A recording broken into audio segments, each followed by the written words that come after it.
नमस्ते है तपाईहरुलाई नयाँ वर्ष 2083 को धेरै धेरै शुभकामना छ। हामी अबदेखि 2083 सालमा इन्ट्री गर्दै छौं।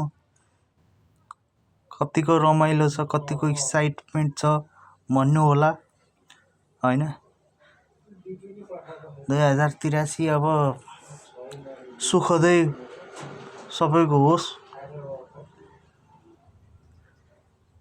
2082 जस्तो त्यस्तो घटनाहरू फेरि नघटोस्।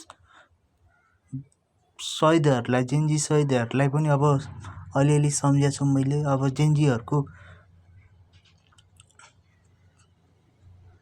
जेन्जी शहीदहरूले पनि अब मैले हेर्दाखेरि अलिकति अन्याय भयो हो है। अलिअलि न्याय चाहिँ पाउनु पर्ने हो। सरकारले के गर्छ, न्याय दिए त हुन्थ्यो। अनि 23 गतेको अब 23 गतेको मात्रै फोकस गर्यो भन्ला 24 गतेको पनि अलिकति 2-4 जना चाहिँ अब तपाईको कस्तो हुन्छ भन्दाखेरि प्रेसर भयो के तपाईको सरकारलाई। अब 24 गतेको पनि जस छानबिन गरोस् भन्ने। जे भए पनि देशको सम्पत्ति भनेको हाम्रै सम्पत्ति हो। त्यही हो 83 सालमा चाहिँ अब त्यही हो, रमाइलो गर्नुस्, बस्नुस्।